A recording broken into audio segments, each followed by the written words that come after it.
오늘은 좀 할 말이 좀 많아요. 많은 이유가 무언가가 이렇게 갑작스럽게 확 국면이 전환되는 그런 느낌이거든요. 왜 그러냐면은 지금 나오는 뉴스부터 한번 말씀드려볼게요. 원세훈 전 국정원장이 이명박 정부 때 특활비를 상납한 걸 인정했다. 이 뉴스는 굉장히 중요한 보도 중에 하나거든요. 중요할 뿐만 아니고요. 저는 아주 배신감을 지금 느끼죠. 그 이동관 전 수석하고 저하고 JTBC 100분 토론했습니다. 그때 MB정부 땐 절대 이러한 일이 없었다. 에라이. 그런데 과거의 민주정부 때는 있었을 수도 있다. 이렇게 얘기했고요. 절대로 없었다 그래서 제가 없기를 바란다. 그렇게 얘기한 적이 있는데 지금 원세훈 국정원장이 인정했으면 특활비 상납이 있었다는 거잖아요. 그렇죠. 그러니까 그분들은 그 JTBC 그 공개된 생방송에서 그렇게 할 수 있나? 그게 저는 갑자기 이거 보자마자 정말 다른 분들인가 이렇게 생각했고요. 아니면 이동관 전 수석이 실세 중에 실세로 알려져 있었는데 아닌가? 허수아비였나?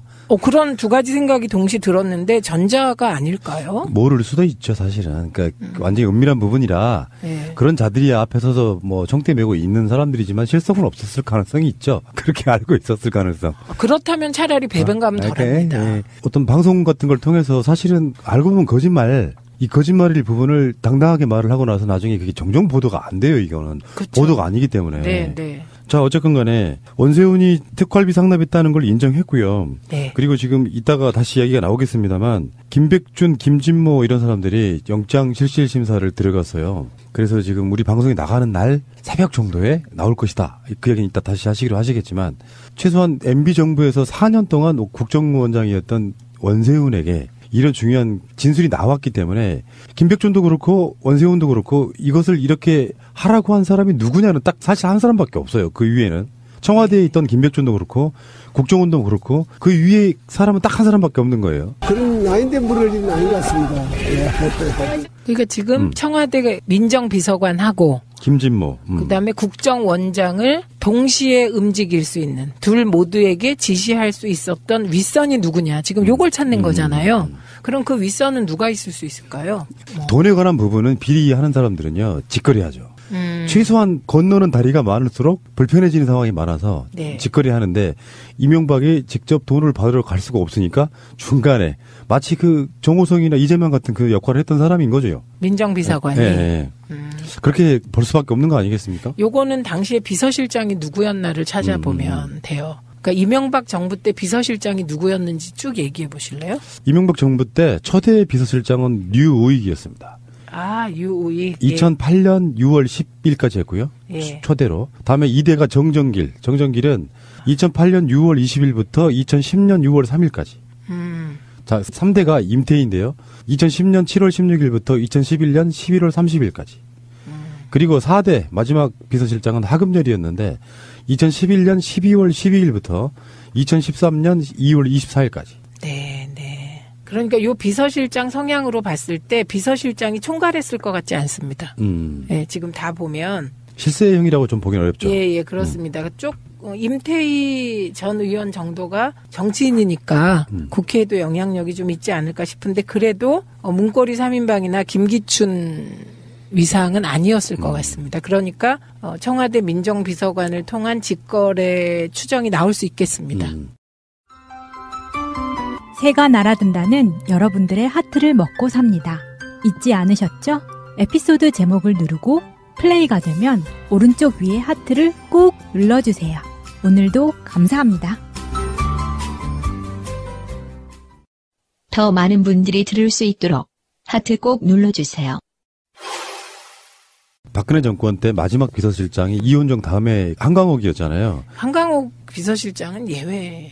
아주 특수한 경우고 이원정 같은 경우만 해도 그런 사람들이 실세라고 보기는 어렵죠. 우병우도 있었고 청와대 내에서 실세들은 따로 있었잖아요. 이 이원종 실장 같은 경우는 최순실 건 터졌을 때 봉건 시대도 아니고 요즘 시대에 그런 일이 있을 수 있냐며 진짜 몰라서 화내면서 얘기.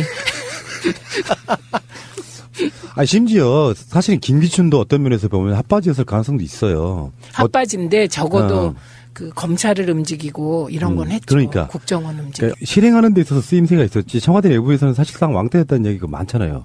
문고리 3인방한테 허락 받고 박근혜를 독대하는 뭐 그런 스타일들.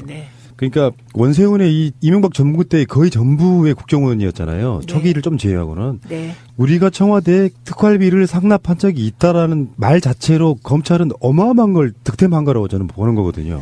득템이죠. 근데 과연 구속영장이 발부될 거냐. 이거는 또 별개의 논점이 발생해서 예전 같으면 이런 상황에서 구속영장이 청구되면 100% 발부될 거다. 이렇게 확신을 했는데 요즘은 또 걱정이 많이 되죠. 그럴 수밖에 없는 게 지금 김백준하고 김진모 이 두 사람이 영장심사에 출석을 했는데요. 오전에. 네.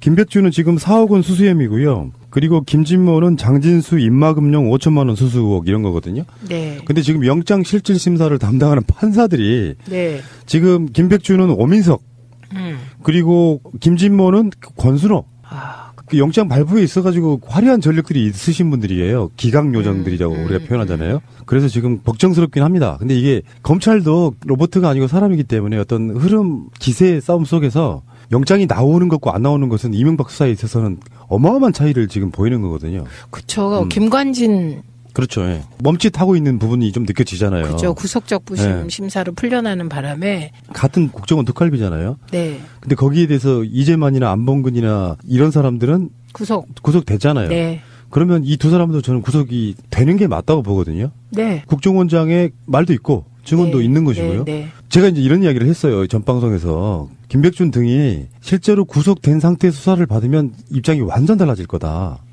네. 왜냐하면 자기가 뒤집어 써야 되잖아요. 네. 근데 그거를 뒤집어 쓰지 않으면 훨씬 더 형량이 줄어들잖아요. 이 국고 손실이 되거든요. 이게 나중에 국고 손실이 한 요목이 되는데 이 국고 손실은 굉장히 형량이 세요. 예, 그렇기 때문에 국정원 특활비 상납과 관련하여서는 대개가 다 지금 부인을 안 하잖아요.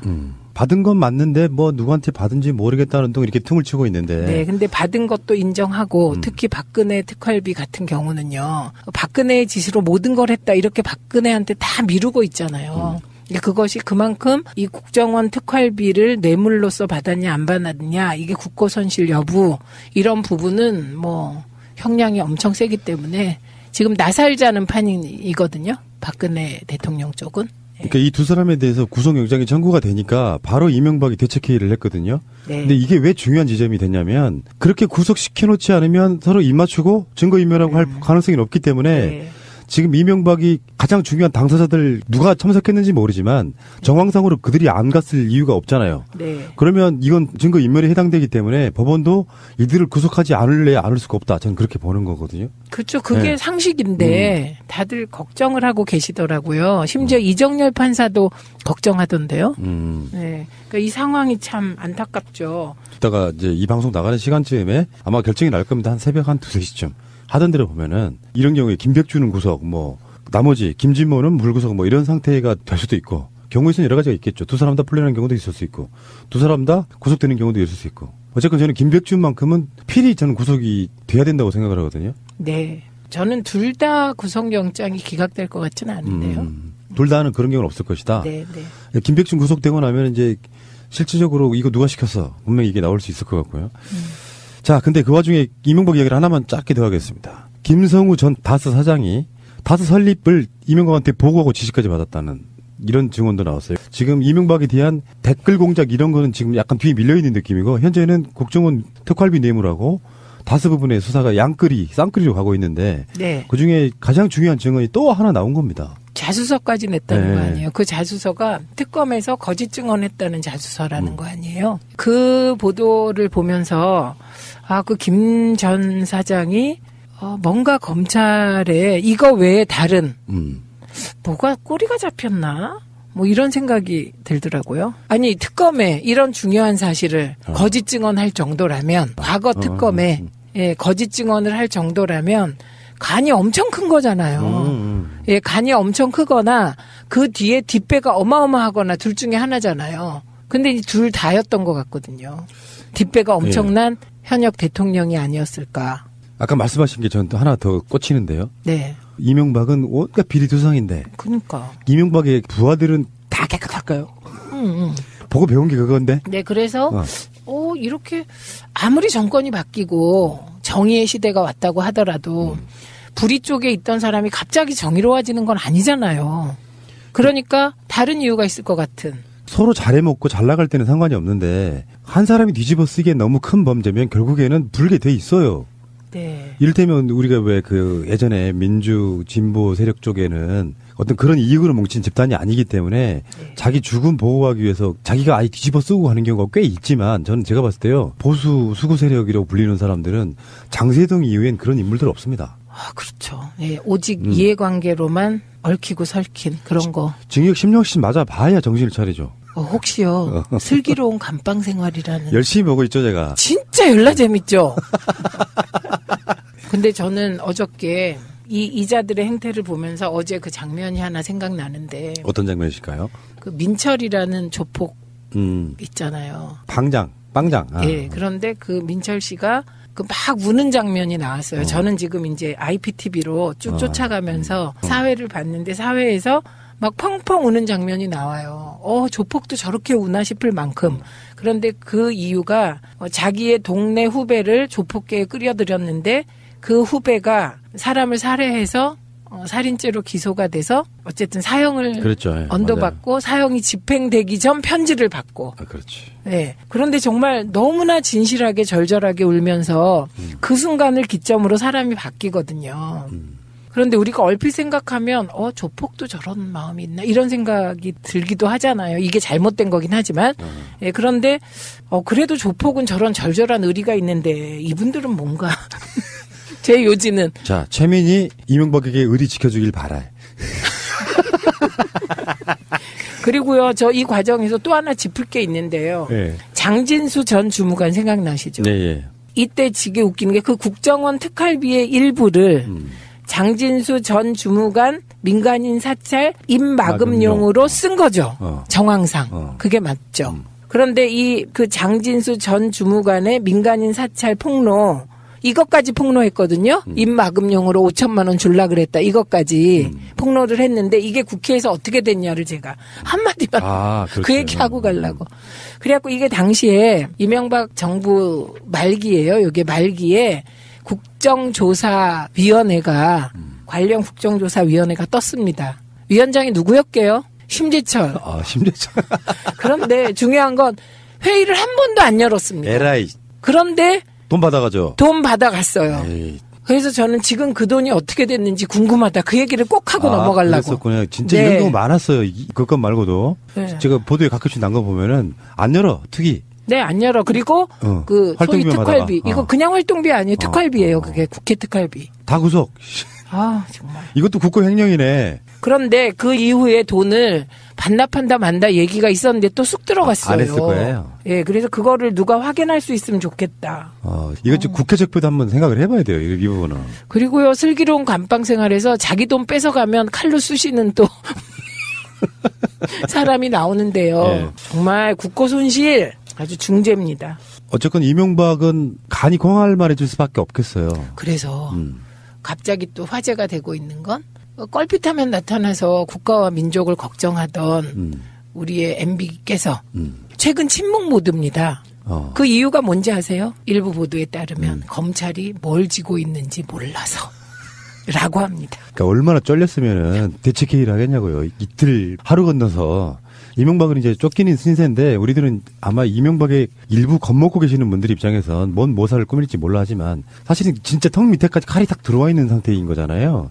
권력을 쥐고 있는 것도 아니고, 그러니까 정치 보복이란 말밖에 할 게 한마디가밖에 없는 거예요 지금. 근데 벌려놓은 일은 너무나 많고. 네, 그러니까 이번에 정호영 특검 갑자기 나타나서 자료 흔들고 막 이러잖아요. 그 자료를 왜 정호영 특검이 갖고 있는 거야? 그분 지금 변호사 아니에요? 그러니까요. 그러니까 변호사가 왜 그게 국가기관의 문서잖아요. 그 문서를 왜 흔드는 거야? 그거 어디서 난 거야? 제 의문입니다. 이거 좀 풀어주세요. 알겠습니다. 그러니까 지난번에 한번 우리도 노무현 정부 때 거 뭐 안 갖고 있겠냐 막 협박했잖아요. 그때도 우리가 그거 갖고 있으면 그게 중죄인데. 그러니까. 그런데 정호영 그 전 특검이 이 문건 봐라 그러면서 흔들면서 기자회견을 했거든요. 저걸 어디서 받았나? 갖고 있었나? 그런 자기 특검 시절에 그분이 취급했던 여러 가지 그 자료를 갖고 변호사 개업했나? 이런 많은 의문이. 정말 예리하시네요. 우리는 그런 생각 못 했는데. 그래요? 이를테면 이럴 수는 있지. 이제 정호영 특검과 이명박의 유착을 의심해 볼 수 있는 정황들은 있잖아요. 네. 그러면 이명박은 그 후에 대통령이 됩니다. 그래서 그 자료를 충분히 들여다봤을 가능성이 높아요. 왜냐? 네. 그 수사를 했을 때 그게 이명박이 어떤 대통령 지휘와도 연관이 돼 있을 만한 정도의 네, 네. 굉장히 중요한 사건이었거든요. 네. 뭐 그거를 이제 카피라도 해 갖고 있다가 네. 너 뭐하니? 나가서 지금 기자회견이라도 하지. 그래서 지워졌을 가능성이 저는 있다고 봐요. 그러니까 이제 그런 추정도 가능하죠. 근데 핵심은 이게 메모한 문건이 아니더라고요. 이게 기록이더라고, 기록. 그러니까 만약에 정호영 전 특검이 그거를 다 기록하는 거예요. 언젠가 이런 일이 올 줄 알고. 나 살기 위해서. 그래서 수첩에 김영한 비방록처럼 다 적은 거라면 그건 문제가 안 돼요. 내가 적은 거니까. 근데 그게 아니고 문건을 흔들었고요. 문서. 예, 문서를. 그다음에 이 문서가 더 있다 그랬어요. 음. 그거 어디 있는 거야? 그것도 무슨 그 블랙체인 안에 있는 거야? 그러니까 제가 추정한 게 맞을 거예요. 그 시스템상 그 사람이 갖고 있을 가능성은 없고 그게 돌고 돌아서 이명박으로부터 취득된 거를 다시 뒤에서 찔러준 게 아닌가 하는 그런 의심이 좀 드는데요. 그렇다면 이명박 대통령 초기에 대통령 기록물법 가지고 노무현 전 대통령을 우롱하고 그러니까요. 짓밟았던 기억이 나죠. 그 이야기 이따가 다시 나옵니다. 자, 알겠고요. 잠시 후에 다시 올게요.